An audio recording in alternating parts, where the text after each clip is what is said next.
जय माता दी प्रिय भक्तों, प्रेम से बोलिए संतोषी माता की जय। आज है 24 जुलाई 2026, दिन शुक्रवार, और आज का यह पावन दिन मां संतोषी की उपासना, व्रत, कथा श्रवण और सच्ची श्रद्धा के साथ उनकी आराधना करने के लिए अत्यंत शुभ माना जाता है।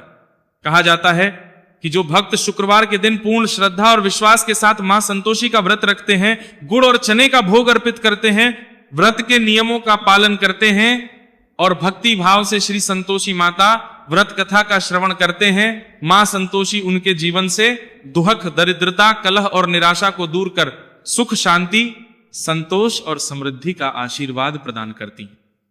आज की इस पावन वीडियो में हम आपके लिए लेकर आए हैं श्री संतोषी माता की संपूर्ण व्रत कथा, जिसे प्रत्येक शुक्रवार श्रद्धा पूर्वक सुनना अत्यंत शुभ माना गया है। इस कथा में केवल एक व्रत का महत्व ही नहीं, बल्कि धैर्य, श्रद्धा, सेवा, विश्वास और संतोष का ऐसा दिव्य संदेश छिपा है जो प्रत्येक परिवार के जीवन को नई दिशा दे सकता है। इसलिए आप सभी से विनम्र निवेदन है कि इस पावन कथा को आरंभ से अंत तक अवश्य सुने और बीच में वीडियो को न छोड़ें, क्योंकि कथा का प्रत्येक प्रसंग अपने भीतर एक महत्वपूर्ण आध्यात्मिक संदेश समेटे हुए है।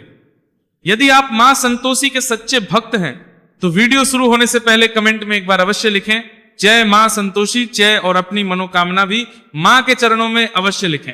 हम प्रार्थना करते हैं कि मां संतोषी आपकी हर शुभ इच्छा पूर्ण करें। यदि आप चाहते हैं कि मां संतोषी की कृपा आपके चरणों में, मां संतोषी की कृपा आपके चरणों में परिवार पर सदैव बनी रहे, तो इस वीडियो को लाइक अवश्य करें, अपने परिवार और मित्रों के साथ शेयर करें, और यदि आपने अभी तक हमारे चैनल को सब्सक्राइब नहीं किया है तो अभी सब्सक्राइब करके बेल आइकन भी दबा दीजिए, ताकि सनातन धर्म से जुड़ी प्रत्येक नई कथा, व्रत, आरती और भक्ति वीडियो सबसे पहले आप तक पहुंच सके। तो आइए हाथ जोड़कर पूरे श्रद्धा भाव से मां संतोषी का स्मरण करें और आरंभ करते हैं। तो श्री संतोषी माता की पावन शुक्रवार व्रत कथा, बोलिए प्रेम से जय मां संतोषी। एक बुढ़िया थी, उसके 7 बेटे थे, 6 कमाने वाले थे जबकि एक निकम्मा था। बुढ़िया 6 बेटों की रसोई बनाती, भोजन कराती और उनसे जो कुछ जूठन बचती वह 7वें को दे देती। एक दिन वह पत्नी से बोला, देखो मेरी मां को मुझ पर कितना प्रेम है। वो बोली, क्यों नहीं, सबका झूठा जो तुमको खिलाती है। वो बोला, ऐसा नहीं हो सकता है, मैं जब तक आंखों से न देख लूं मान नहीं सकता। बहू हंसकर बोली, देख लोगे तब तो मानोगे। कुछ दिन बाद त्योहार आया, घर में 7 प्रकार के भोजन और चूरमे के लड्डू बने। वो जांचने बोला नहीं सकता, कुछ सिर दुखने का बहाना कर पतला वस्त्र सिर पर ओढ़े रसोई घर में सो गया। वह कपड़े में से सब देखता रहा। 6 भाई भोजन करने आए। उसने देखा मां ने उनके लिए सुंदर आसन बिछा, नाना प्रकार की रसोई परोसी और आग्रह करके उन्हें जमाया। वह देखता रहा। 6 भोजन करके उठे, तब मां ने उनकी झूठी थालियों में से लड्डुओं के टुकड़े उठाकर एक लड्डू बनाया। जूठन साफ कर बुढ़िया मां ने उसे पुकारा, बेटा 6 भाई भोजन कर गए, अब तू ही बाकी है, उठ तू कब खाएगा। वह कहने लगा, मां मुझे भोजन नहीं करना, मैं अब प्रदेश जा रहा हूं। मां ने कहा, कल जाता हो तो आज चला जा। वो बोला, हाँ आज ही जा रहा हूं। ये कहकर वो घर से निकल गया। चलते समय पत्नी की याद आ गई। वो गौशाला में कंडे उपले थाप रही थी। वहां जाकर बोला, हम जावे प्रदेश आवेंगे कुछ काल, तुम रहियो संतोष से धर्म आपनो पाल। वह बोली, जाओ पिया आनंद से हमारो सोच हटाए, राम भरोसे हम रहे ईश्वर तुम्हें सहाय। 2 निशानी आपन देख धरू में धीर, सुधिमती हमारी बिसारियों रखियो मन गंभीर। वो बोला, मेरे पास तो कुछ नहीं, ये अंगूठी है सो ले और अपनी कुछ निशानी मुझे दे। वो बोली, मेरे पास क्या है, ये गोबर भरा हाथ है। ये कहकर उसकी पीठ पर गोबर के हाथ की थाप मार दी। वह चल दिया। चलते चलते दूर देश पहुंचा। वहां एक साहूकार की दुकान थी। वहां जाकर कहने लगा, भाई मुझे नौकरी पर रख लो। साहूकार को जरूरत थी, बोला रह जा। लड़के ने पूछा, तनख्वाह क्या दोगे। साहूकार ने कहा, काम देखकर दाम मिलेंगे। साहूकार की नौकरी मिली। वह सुबह 7 बजे से 10 बजे तक नौकरी बजाने लगा। कुछ दिनों में दुकान का सारा लेन देन, हिसाब किताब, ग्राहकों को माल बेचना, सारा काम करने लगा। साहूकार के 7-8 नौकर थे, वे सब चक्कर खाने लगे। यह तो बहुत होशियार बन गया। सेठ ने भी काम देखा और 3 महीने में ही उसे आधे मुनाफे का हिस्सेदार बना लिया। वह कुछ वर्ष में ही नामी सेठ बन गया और मालिक सारा कारोबार उस पर छोड़कर चला गया। इधर उसकी पत्नी को सास ससुर दुख देने लगे, सारी गृहस्थी का काम करा के उसे लकड़ी लेने जंगल में भेजते। इस बीच घर के आटे से जो भूसी निकलती उसकी रोटी बनाकर रख दी जाती और फूटे नारियल की नारियली में पानी। एक दिन वह लकड़ी लेने जा रही थी, रास्ते में बहुत सी स्त्रियां संतोषी माता का व्रत करती दिखाई दी। वह वहां खड़ी होकर कथा सुनने लगी और पूछा, बहनों तुम किस देवता का व्रत करती हो और उसके करने से क्या फल मिलता है? यदि तुम इस व्रत का विधान मुझे समझाकर कहोगे तो मैं तुम्हारा बड़ा एहसान मानूंगी। तब उनमें से एक स्त्री बोली, सुनो, यह संतोषी माता का व्रत है। इसके करने से निर्धनता दरिद्रता का नाश होता है और जो कुछ मन में कामना हो सब संतोषी माता की कृपा से पूरी होती है। तब उसने उससे व्रत की विधि पूछी। वह भक्तिनी स्त्री बोली, 1.25 आने का गुड़ चना लेना, इच्छा हो तो 5.25 आने का लेना या 1.25 रुपए का भी सहूलियत के अनुसार लाना। बिना परेशानी और श्रद्धा व प्रेम से जितना भी बन पड़े सवाया लेना। प्रत्येक शुक्रवार को निराहार रहकर कथा सुनना, इसके बीच क्रम टूटे नहीं, लगातार नियम पालन करना। सुनने वाला कोई न मिले तो घी का दीपक जला उसके आगे या जल के पात्र को सामने रखकर कथा कहना। जब कार्य सिद्ध न हो नियम का पालन करना और कार्य सिद्ध हो जाने पर व्रत का उद्यापन करना। 3 मास में माता फल पूरा करती है। यदि किसी के ग्रह खोटे भी हों तो भी माता वर्ष भर में कार्य सिद्ध करती है। फल सिद्ध होने पर उद्यापन करना चाहिए, बीच में नहीं। उद्यापन में 2.5 सेर आटे का खाजा तथा इसी परिमाण से खीर तथा चने का साग करना। 8 लड़कों को भोजन कराना, जहां तक मिले देवर जेठ भाई बंधु के हों, न मिले तो रिश्तेदारों और पास पड़ोसियों को बुलाना, उन्हें भोजन करा यथाशक्ति दक्षिणा दे, माता का नियम पूरा करना। उस दिन घर में खटाई न खाना। यह सुन बुढ़िया के लड़के की बहू चल दी, रास्ते में लकड़ी के बोझ को बेच दिया और उन पैसों से गुड़ चना ले माता के व्रत की तैयारी कर आगे चली और सामने मंदिर देखकर पूछने लगी, यह मंदिर किसका है? सब कहने लगे संतोषी माता का मंदिर है।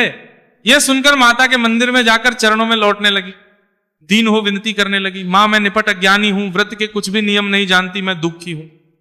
हे माता, जगत जननी मेरा दुख दूर कर, मैं तेरी शरण में हूं। माता को दया आई। एक शुक्रवार बीता कि दूसरे को उसके पति का पत्र आया और तीसरे शुक्रवार को उसका भेजा हुआ पैसा आ पहुंचा। ये देख जेठ जेठानी मुंह सिकोड़ने लगे, लड़के ताने देने लगे, काकी के पास पत्र आने लगे, रुपया आने लगा, अब तो काकी की खातिर बढ़ेगी। बेचारी सरलता से कहती, भैया कागज आवे रुपया आवे, हम सबके लिए अच्छा है। ऐसा कहकर आंखों में आंसू भरकर संतोषी माता के मंदिर में आ मातेश्वरी के चरणों में गिरकर रोने लगी। मां मैंने तुमसे पैसा कब मांगा है? मुझे पैसे से क्या काम है? मुझे तो अपने सुहाग से काम है, मैं तो अपने स्वामी के दर्शन मांगती हूं। तब माता ने प्रसन्न होकर कहा, जा बेटी तेरा स्वामी आएगा। यह सुनकर खुशी से बावली होकर घर में जा काम करने लगी। अब संतोषी मां विचार करने लगी, इस भोली पुत्री को मैंने कह तो दिया कि तेरा पति आएगा, लेकिन कैसे? वो तो इसे स्वप्न में भी याद नहीं करता, उसे याद दिलाने को मुझे ही जाना पड़ेगा। इस तरह माता जी उस बुढ़िया के बेटे के पास जा स्वप्न में प्रकट हो कहने लगी, साहूकार के बेटे सो रहा है या जागता है? वो कहने लगा, माता सोता भी नहीं जागता भी नहीं हूं, कहो कि आज्ञा है। मां कहने लगी, तेरे घर बार कुछ है कि नहीं? वो बोला, मेरे पास सब कुछ है मां, बाप है बहू है, क्या कमी है? मां बोली, भोले पुत्र तेरी बहू घोर कष्ट उठा रही है, तेरे मां बाप उसे परेशानी दे रहे हैं, वह तेरे लिए तरस रही है, तू उसकी सुध ले। वो बोला, हाँ माता जी ये तो मालूम है, परंतु जाऊं तो कैसे? प्रदेश की बात है, लेन देन का कोई हिसाब नहीं, कोई जाने का रास्ता नहीं आता, कैसे चला जाऊं? मां कहने लगी, मेरी बात मान, सवेरे नहा धोकर संतोषी माता का नाम ले, घी का दीपक जला, दंडवत कर दुकान पर जा बैठ। देखते देखते सारा लेन देन चुक जाएगा, जमा का माल बिक जाएगा, सांझ होते होते धन का भारी ढेर लग जाएगा। अब बुए की बात मानकर वह नहा धोकर संतोषी माता को दंडवत घी का दीपक जला दुकान पर जा बैठा। थोड़ी देर में देने वाले रुपया लाने लगे, लेने वाले हिसाब लेने लगे। कोठे में भरे सामान के खरीदार नकद दाम दे सौदा करने लगे। शाम तक धन का भारी ढेर लग गया। मन में माता का नाम ले, चमत्कार देख प्रसन्न हो, घर ले जाने के वास्ते गहना कपड़ा सामान खरीदने लगा। यहां काम से निपट तुरंत घर को रवाना हुआ। उधर उसकी पत्नी जंगल में लकड़ी लेने जाती है, लौटते वक्त माता जी के मंदिर में विश्राम करती। वह तो उसके प्रतिदिन रुकने का जो स्थान ठहरा। धूल उड़ती देख वह माता से पूछती है, हे माता ये धूल कैसे उड़ रही है?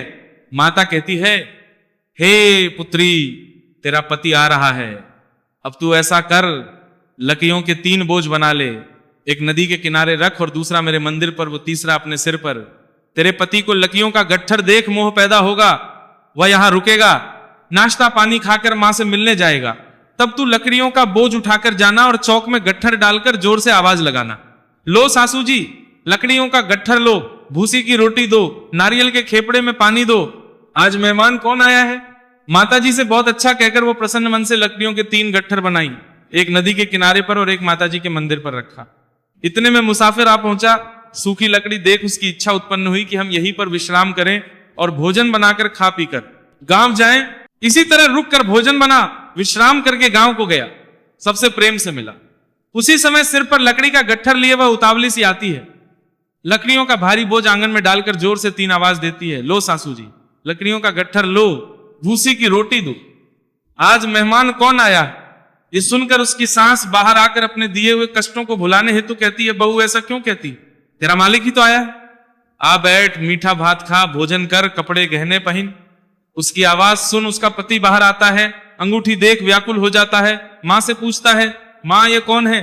मां बोली, बेटा ये तेरी बहू है, जब से तू गया है तब से सारे गांव में भटकती फिरती है, घर का काम काज कुछ करती नहीं, 4 पहर आकर खा जाती है।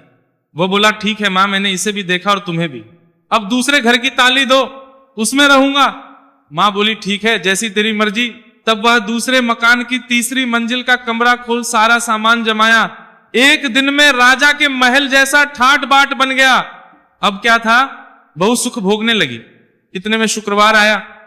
उसने पति से कहा, मुझे संतोषी माता के व्रत का उद्यापन करना है। पति बोला, खुशी से कर लो। वह उद्यापन की तैयारी करने लगी, जिठानी के लड़कों को भोजन के लिए कहने गई। उन्होंने मंजूर किया, परंतु पीछे से जिठानी ने अपने बच्चों को सिखाया, देखो भोजन के समय खटाई मांगना जिससे उसका उद्यापन पूरा ना हो। लड़के जिमने आए, खीर खाना पेट भर खाया, परंतु बाद में खाते ही कहने लगे, हमें खटाई दो, खीर खाना हमको नहीं भाता, देखकर अरुचि होती है। वह कहने लगी, भाई खटाई किसी को नहीं दी जाएगी, ये तो संतोषी माता का प्रसाद है। लड़के उठ खड़े हुए, बोले पैसा लाओ। भोली बहू कुछ जानती नहीं थी, उन्हें पैसे दे दिए। लड़के उसी समय हट करके इमली खटाई ले खाने लगे। ये देखकर बहू पर माताजी ने कोप किया। राजा के दूत उसके पति को पकड़ कर ले गए। जेठ जेठानी मनमाने वचन कहने लगे, लूट लूट कर धन इकट्ठा कर लाया है, अब सब मालूम पड़ जाएगा जब जेल की मार खाएगा। बहू से यह सहन नहीं हुए, रोती हुई माताजी के मंदिर गई, कहने लगी, हे माता तुमने क्या किया। हंसा कर भक्तों को रुलाने लगी। माता बोली, बेटी तूने उद्यापन करके मेरा व्रत भंग किया है। वह कहने लगी, माता मैंने कुछ अपराध किया है, मैंने तो भूल से लड़कों को पैसे दे दिए थे, मुझे क्षमा करो, मैं फिर तुम्हारा उद्यापन करूंगी। मां बोली, अब भूल मत करना। वो कहती है, अब भूल नहीं होगी, अब बतलाओ वे कैसे आवेंगे। मां बोली, जा पुत्री, तेरा पति तुझे रास्ते में आता मिलेगा। वह निकली, राह में पति आता मिला। वो पूछी, कहां गए थे। वो कहने लगा, इतना धन जो कमाया है उसका टैक्स राजा ने मांगा था, वो भरने गया था। वो प्रसन्न हो बोली, भला हुआ, अब घर को चल। कुछ दिन बाद फिर शुक्रवार आया। वो बोली, मुझे फिर माता का उद्यापन करना है। पति ने कहा, करो। बहू फिर जेठ के लड़कों को भोजन को कहने गई। जेठानी ने 1-2 बातें सुनाई और सब लड़कों को सिखाने लगी, तुम सब लोग पहले ही खटाई मांगना। लड़के भोजन से पहले कहने लगे, हमें खीर नहीं खानी, हमारा जी बिगड़ता है, कुछ खटाई खाने को दो। वो बोली, खटाई किसी को नहीं मिलेगी, आना हो तो आओ। ब्राह्मण के लड़के लाकर भोजन कराने लगी। यथाशक्ति दक्षिणा की जगह 1-1 फल उन्हें दिया। संतोषी माता प्रसन्न हुई। माता की कृपा होते ही 9वें मास में उसके चंद्रमा के समान सुंदर पुत्र प्राप्त हुआ। पुत्र को पाकर प्रतिदिन माता जी के मंदिर को जाने लगी। मां ने सोचा, यह रोज ना चाहता था, आती है, आज क्यों ना इसके घर चलूं। यह विचार कर माता ने भयानक रूप बनाया। गुड़ चने से सना मुख, ऊपर सूंड के समान होठ, उस पर मक्खियां भिन्न भिन्न कर रही थी। दहली पर पैर रखते ही उसकी सांस चिल्लाई, देखो रे, कोई चुजैल डाकिन चली आ रही है, लड़कों इसे भगाओ, नहीं तो किसी को खा जाएगी। लड़के भगाने लगे, चिल्लाकर खिड़की बंद करने लगे। बहू रोशनदान में से देख रही थी, प्रसन्नता से पगली बंद चिल्लाने लगी, आज मेरी माताजी मेरे घर आई है। वो बच्चे को दूध पीने से हटाती है। इतने में सांस का क्रोध फट पड़ा। वो बोली, क्या उतावली हुई है, बच्चे को पटक दिया। इतने में मां के प्रताप से लड़के ही लड़के नजर आने लगे। वो बोली, मां मैं जिसका व्रत करती हूं ये संतोषी माता है। सबने माता जी के चरण पकड़ लिए और विनती कर कहने लगे, हे माता, हम मूर्ख हैं, अज्ञानी हैं, तुम्हारे व्रत की विधि हम नहीं जानते, व्रत भंग कर हमने बड़ा अपराध किया है, जगमाता आप हमारा अपराध क्षमा करो। इस प्रकार माता प्रसन्न हुई। हे माता, बहू को प्रसन्न हो जैसा फल दिया वैसा माता सबको देना। जो भी यह कथा पढ़ेगा या सुनेगा उसकी सभी मनोरथ पूर्ण हो। प्रेम से बोलिए संतोषी माता की जय। मां संतोषी हम सभी का कल्याण करें। जय मां संतोषी। प्रिय भक्तों, अब आप सुनिए वैभव लक्ष्मी जी की कथा। प्राचीन काल में एक बड़ा शहर था।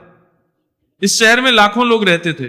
पहले के जमाने के लोग साथ साथ रहते थे और एक दूसरे के काम आते थे, पर नए जमाने के लोगों का स्वरूप ही अलग सा है। सब अपने अपने काम में मग्न रहते हैं, किसी को किसी की परवाह नहीं। घर के सदस्यों को भी एक दूसरे की परवाह नहीं होती। भजन कीर्तन, भक्ति भाव, दया, माया, परोपकार जैसे संस्कार कम हो गए हैं। शहर में बुराइयां बढ़ गई थी। शराब, जुआ, रेस, व्यभिचार, चोरी, डकैती आदि बहुत से अपराध शहर में होते थे। कहावत है कि हजारों निराशा में एक आशा की किरण छिपी होती है। इसी तरह इतनी सारी बुराइयों के बावजूद शहर में कुछ अच्छे लोग भी रहते थे। ऐसे अच्छे लोगों में शीला और उनके पति की कर्मे कीलियम के साथ है कि लोग जी मंदिर लेकर रहे थे। गृहस्थी मानी जाती थी। शीला धार्मिक प्रकृति की और संतोषी थी। उसका पति भी विवेकी और सुशील था। शीला और उनका पति ईमानदारी से जीते थे। वे किसी की बुराई नहीं करते थे और प्रभु भजन में अच्छी तरह समय व्यतीत कर रहे थे। उनकी गृहस्थी आदर्श गृहस्थी मानी जाती थी और शहर के लोग उनकी गृहस्थी की सराहना करते थे। शीला की गृहस्थी इसी तरह खुशी खुशी चल रही थी। पर कहा जाता है कि कर्म की गति अटल है, विधाता के लिखे लेख कोई नहीं समझ सकता है। इंसान का नसीब पल भर में राजा को रंक बना देता है और रंक को राजा। शीला के पति को पूर्व जन्म के कर्म भोगने बाकी रह गए होंगे कि वह बुरे लोगों से दोस्ती कर बैठा। वह जल्द से जल्द करोड़पति होने के ख्वाब देखने लगा, इसलिए वह गलत रास्ते पर चल निकला और करोड़पति के बजाय रोड़पति बन गया। यानी रास्ते पर भटकते भिखारी जैसी उसकी स्थिति हो गई थी। शहर में शराब, जुआ, रेस, चरस, गांजा आदि बदियां फैली हुई थीं। उसमें शीला का पति भी फंस गया। दोस्तों के साथ उसे भी शराब की आदत हो गई।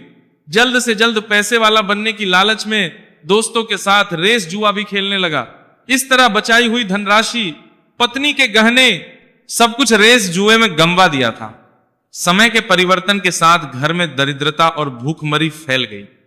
सुख से खाने के बजाय 2 वक्त के भोजन के लाले पड़ गए और शीला को पति की गालियां खाने का वक्त आ गया था। शीला सुशील और संस्कारी स्त्री थी। उसको पति की गालियां खाने का बजाया था और भूखमरी आ गया था। कि बर्ताव से बहुत दुख हुआ, किंतु वह भगवान पर भरोसा करके बड़ा दिल रखकर दुख सहने लगी।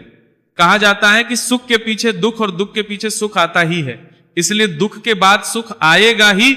ऐसी श्रद्धा के साथ शीला प्रभु भक्ति में लीन रहने लगी। इस तरह शीला असह्य दुख सहते सहते प्रभु भक्ति में वक्त बिताने लगी। अचानक एक दिन दोपहर में उनके द्वार पर किसी ने दस्तक दी। शीला सोच में पड़ गई कि मुझ जैसे गरीब के घर इस वक्त कौन आया होगा। फिर भी द्वार पर आए हुए अतिथि का आदर करना चाहिए। ऐसे आर्य धर्म के संस्कार वाली शीला ने खड़े होकर द्वार खोला तो देखा एक मां जी खड़ी थी। वे बड़ी उम्र की लगती थी, किंतु उनके चेहरे पर अलौकिक तेज दिख रहा था। उनकी आंखों में से मानो अमृत बह रहा था। उनके भव्य चेहरे से करुणा और प्यार छलकता था। उनको देखते ही शीला के मन में अपार शांति छा गई। वैसे शीला इस मां जी को पहचानती न थी, फिर भी उनको देखकर शीला के रोम रोम में आनंद छा गया। शीला मां जी को आदर के साथ घर में ले आई। घर में बिठाने के लिए कुछ भी नहीं था, अतः शीला ने सकुचाकर एक फटी हुई चादर पर उनको बिठाया। मां जी ने कहा, क्यों शीला, मुझे पहचाना नहीं? शीला ने सकुचाकर कहा, मां आपको देखते ही बहुत खुशी हो रही है, बहुत शांति हो रही है। ऐसा लगता है कि मैं बहुत दिनों से जिसे ढूंढ रही थी वे आप ही हैं, पर मैं आपको पहचान नहीं पाई। मां जी ने हंसकर कहा, क्यों भूल गई? हर शुक्रवार को लक्ष्मी जी के मंदिर में भजन कीर्तन होते हैं, तब मैं भी वहां आती हूं। वहां हर शुक्रवार को हम मिलते हैं। पति जब से गलत रास्ते पर चला गया था, तब से शीला बहुत दुखी हो गई थी और दुख की मारी वह लक्ष्मी जी के मंदिर में भी नहीं जाती थी। बाहर के लोगों के साथ नजर मिलाते भी उसे शर्म लगती थी। उसने दिमाग पर जोर दिया, पर वह मां जी उसे याद नहीं आ रही थी। तभी मां जी ने कहा, तू लक्ष्मी जी के मंदिर में कितने मधुर भजन गाती थी, अभी तू दिखाई नहीं देती थी, इसलिए मुझे हुआ कि कहीं तू बीमार तो नहीं हो गई है ना। ऐसा सोचकर मैं तुझसे मिलने चली आई। मां जी के अति प्रेम भरे शब्दों से शीला का हृदय पिघल गया। उसकी आंखों में आंसू आ गए। मां जी के सामने वह बिलख बिलख कर रोने लगी। यह देखकर मां जी शीला के नजदीक आई और उसकी सिसकती पीठ पर प्यार भरा, हाथ फेर कर सांत्वना देने लगी। मां जी ने कहा, बेटी सुख और दुख तो धूप छांव जैसे होते हैं। सुख के पीछे दुख आता है तो दुख के पीछे सुख भी आता है। धैर्य रखो बेटी। और तुझे क्या परेशानी है? अपने दुख की बात मुझे सुना, तेरा मन भी हल्का हो जाएगा और तेरे दुख का कोई उपाय भी मिल जाएगा। माँ जी की बात सुनकर शीला के मन को शांति मिली। उसने माँ जी से कहा, माँ, मेरी गृहस्थी में भरपूर सुख और खुशियां थी, मेरे पति भी सुशील थे। अचानक हमारा भाग्य हमसे रूठ गया, मेरे पति बुरी संगति में फंस गए और बुरी आदतों के शिकार हो गए तथा अपना सब कुछ गंवा बैठे हैं तथा हम रास्ते के भिखारी जैसे बन गए। यह सुनकर माँ जी ने कहा, ऐसा कहा जाता है कि कर्म की गति न्यारी होती है, हर इंसान को अपने कर्म भुगतने ही पड़ते हैं, इसलिए तू चिंता मत कर। अब तू कर्म भुगत चुकी है, अब तुम्हारे सुख के दिन अवश्य आएंगे। तू तो माँ लक्ष्मी जी की भक्त है। माँ लक्ष्मी जी तो प्रेम और करुणा की अवतार हैं, वे अपने भक्तों पर हमेशा ममता रखती हैं, इसलिए तू धैर्य रखकर माँ लक्ष्मी जी का व्रत कर, इससे सब कुछ ठीक हो जाएगा। माँ लक्ष्मी जी का व्रत करने की बात सुनकर शीला के चेहरे पर चमक आ गई। उसने पूछा, माँ, लक्ष्मी जी का व्रत कैसे किया जाता है वो मुझे समझाइए, मैं ये व्रत अवश्य करूंगी। माँ जी ने कहा, बेटी, माँ लक्ष्मी जी का व्रत बहुत सरल है, उसे वर लक्ष्मी व्रत या वैभव लक्ष्मी व्रत भी कहा जाता है। यह व्रत करने वाले की सब मनोकामना पूर्ण होती है, वह सुख संपत्ति और यश प्राप्त करता है। ऐसा कहकर माँ जी वैभव लक्ष्मी व्रत की विधि कहने लगी। बेटी, वैभव लक्ष्मी व्रत वैसे तो सीधा साधा व्रत है, किंतु कई लोग यह व्रत गलत तरीके से करते हैं, अतः उसका फल नहीं मिलता। कई लोग कहते हैं कि सोने के गहने की हल्दी कुमकुम से पूजा करो बस व्रत हो गया, पर ऐसा नहीं है। कोई भी व्रत शास्त्रीय विधि से करना चाहिए, तभी उसका फल मिलता है। सच्ची बात यह है कि सोने के गहनों का विधि से पूजन करना चाहिए। व्रत की उद्यापन विधि भी शास्त्रीय विधि से करना चाहिए। यह व्रत शुक्रवार को करना चाहिए। प्रातः काल स्नान करके स्वच्छ कपड़े पहनो और सारा दिन जय मां लक्ष्मी का स्मरण करते रहो। किसी की शिकायत नहीं करनी चाहिए। शाम को पूर्व दिशा मत ला रहना, शाम को पूर्व दिशा मत ला रहे ना रहे। मैं मुंह करके आसन पर बैठ जाओ, सामने पाटा रखकर उस पर रुमाल रखो, रुमाल पर चावल का छोटा सा ढेर करो, उस ढेर पर पानी से भरा तांबे का कलश रखकर कलश पर एक कटोरी रखो, उस कटोरी में एक सोने का गहना रखो। सोने का ना हो तो चांदी का भी चलेगा, चांदी का ना हो तो नकद रुपया भी चलेगा। बाद में घी का दीपक जलाकर धूप सुलगाकर रखो। मां लक्ष्मी जी के बहुत स्वरूप हैं और मां लक्ष्मी जी को श्रीयंत्र अति प्रिय है, अतः वैभव लक्ष्मी में पूजन विधि करते वक्त सर्वप्रथम श्रीयंत्र और लक्ष्मी जी के विविध स्वरूपों का सच्चे दिल से दर्शन करो। उसके बाद लक्ष्मी स्तवन का पाठ करो। बाद में कटोरी में रखे हुए गहने या रुपये को हल्दी, कुमकुम और चावल चढ़ाकर पूजा करो और लाल रंग का फूल चढ़ाओ। शाम को कोई मीठी चीज बनाकर उसका प्रसाद रखो, न हो सके तो शक्कर या गुड़ भी चल सकता है। फिर आरती करके 11 बार सच्चे हृदय से जय मां लक्ष्मी बोलो। बाद में 11 या 21 शुक्रवार ये व्रत करने का दृढ़ संकल्प मां के सामने करो और आपकी जो मनोकामना हो वो पूरी करने को मां लक्ष्मी जी से विनती करो। फिर मां का प्रसाद बांट दो और थोड़ा प्रसाद अपने लिए रख लो। अगर आप में शक्ति हो तो सारा दिन उपवास रखो और सिर्फ प्रसाद खाकर शुक्रवार का व्रत करो। न शक्ति हो तो एक बार शाम को प्रसाद ग्रहण करते समय खाना खा लो। अगर थोड़ी शक्ति भी ना हो तो 2 बार भोजन कर सकते हैं। बाद में कटोरी में रखा गहना या रुपया ले लो, कलश का पानी तुलसी की क्यारी में डाल दो और चावल पक्षियों को डाल दो। इसी तरह शास्त्रीय विधि से व्रत करने से उसका फल अवश्य मिलता है। इस व्रत के प्रभाव से सब प्रकार की विपत्ति दूर होकर आदमी मालामाल हो जाता है। संतान न हो तो संतान प्राप्ति होती है। सौभाग्यवती स्त्री का सौभाग्य अखंड रहता है। कुमारी लड़की को मनभावन पति मिलता है। शीला यह सुनकर आनंदित हो गई। फिर पूछा, मां, आपने वैभव लक्ष्मी व्रत की जो शास्त्रीय विधि बताई है वैसे मैं अवश्य करूंगी, किंतु उसकी उद्यापन विधि किस तरह करनी चाहिए यह भी कृपा करके सुनाइए। मां जी ने कहा, 11 या 21 जो मन्नत मानी हो उतने शुक्रवार यह वैभव लक्ष्मी व्रत पूरी श्रद्धा और भावना से करना चाहिए। व्रत के आखिरी शुक्रवार को खीर का नैवेद्य रखो। पूजन विधि हर शुक्रवार को करते हैं वैसे ही करनी चाहिए।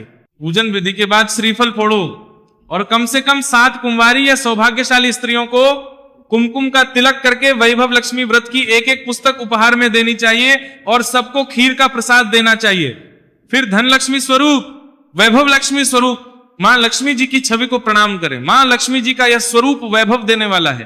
प्रणाम करके मन ही मन भावुकता से मां की प्रार्थना करते वक्त कहें कि हे मां धन लक्ष्मी, हे मां वैभव लक्ष्मी, मैंने सच्चे हृदय से आपका व्रत पूर्ण किया है, तो हे मां हमारी मनोकामना पूर्ण कीजिए, हमारा सबका कल्याण कीजिए। जिसे संतान न हो उसे संतान देना, सौभाग्यशाली स्त्री का सौभाग्य अखंड रखना, कुंवारी लड़की को मन भावन पति देना, आपका यह चमत्कारी वैभव लक्ष्मी व्रत जो करे उसकी सब विपत्ति दूर करना, सबको सुखी करना। हे मां, आपकी महिमा परंपार है। मां जी के पास से वैभव लक्ष्मी व्रत की शास्त्रीय विधि सुनकर शीला भाव विभोर हो उठी। उसे लगा मानो सुख का रास्ता मिल गया। उसने आंखें बंद करके मन ही मन उसी क्षण संकल्प लिया कि हे वैभव लक्ष्मी मां, मैं भी मां जी के कहे अनुसार श्रद्धा पूर्वक शास्त्रीय विधि से वैभव लक्ष्मी व्रत 21 शुक्रवार तक करूंगी और व्रत की शास्त्रीय रीति के अनुसार उद्यापन भी करूंगी। शीला ने संकल्प करके आंखें खोली तो सामने कोई न था। वह विस्मित हो गई कि मां जी कहां गई। ये मां जी कोई दूसरा नहीं, साक्षात लक्ष्मी जी ही थी। शीला लक्ष्मी जी की भक्त थी, इसलिए अपने भक्त को रास्ता दिखाने के लिए मां लक्ष्मी देवी मां जी का स्वरूप धारण करके शीला के पास आई थी। दूसरे दिन शुक्रवार था। प्रातःकाल स्नान करके स्वच्छ कपड़े पहनकर शीला मन ही मन श्रद्धा और पूरे भाव से जय मां लक्ष्मी का मन ही मन स्मरण करने लगी। सारा दिन किसी की शिकायत नहीं की। शाम हुई तब हाथ पांव मुंह धोकर शीला पूर्व दिशा में मुंह करके बैठी। घर में पहले तो सोने के संबर करते के पास परमु संबर करते, तो संबर करते के संबर करते मुंह धो करके बैठी। बहुत से गहने थे, पर पति ने गलत रास्ते पर चलकर सब गिरवी रख दिए। पर नाक की कील पुल्ली बच गई थी। नाक की कील निकालकर उसे धोकर शीला ने कटोरी में रख दी। सामने पाटे पर रुमाल रखकर मुट्ठी भर चावल का ढेर किया। उस पर तांबे का कलश पानी भरकर रखा। उसके ऊपर कील वाली कटोरी रखी। फिर विधि पूर्वक वंदन स्तवन पूजन वगैरह किया और घर में थोड़ी शक्कर थी, वह प्रसाद में रखकर वैभव लक्ष्मी व्रत किया। यह प्रसाद पहले पति को खिलाया। प्रसाद खाते ही पति के स्वभाव में फर्क पड़ गया। उस दिन उसने शीला को मारा नहीं, सताया भी नहीं। शीला को बहुत आनंद हुआ। उसके मन में वैभव लक्ष्मी व्रत के लिए श्रद्धा बढ़ गई। शीला ने पूर्ण श्रद्धा भक्ति से 21 शुक्रवार तक व्रत किया। 21वें शुक्रवार को विधि पूर्वक उद्यापन विधि करके 7 स्त्रियों को वैभव लक्ष्मी व्रत की 7 पुस्तकें उपहार में दी। फिर माता जी के धन लक्ष्मी स्वरूप की छवि को वंदन करके भाव से मन ही मन प्रार्थना करने लगी। हे मां धन लक्ष्मी, मैंने आपका वैभव लक्ष्मी व्रत करने की मन्नत मानी थी, वह व्रत आज पूर्ण किया है। हे मां, मेरी हर विपत्ति दूर करो, हमारा सबका कल्याण करो। जिसे संतान न हो उसे संतान देना, सौभाग्यवती स्त्री का सौभाग्य अखंड रखना, कुंवारी लड़की को मनभावन पति देना। जो कोई आपका यह चमत्कारी वैभव लक्ष्मी व्रत करे उसकी सब विपत्ति दूर करना, सबको सुखी करना। हे मां, आपकी महिमा अपार है।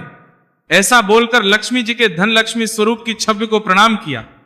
इस तरह शास्त्रीय विधि से शीला ने श्रद्धा से व्रत किया और तुरंत ही उसे फल मिला। उसका पति सही रास्ते पर चलने लगा और अच्छा आदमी बन गया तथा कड़ी मेहनत से व्यवसाय करने लगा।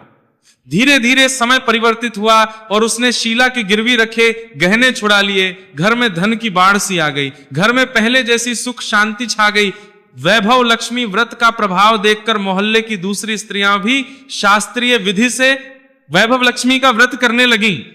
हे मां धनलक्ष्मी, आप जैसे शीला पर प्रसन्न हुई, उसी तरह आपका व्रत करने वाले सब पर प्रसन्न होना, सबको सुख शांति देना। जय धनलक्ष्मी मां, जय वैभव लक्ष्मी मां।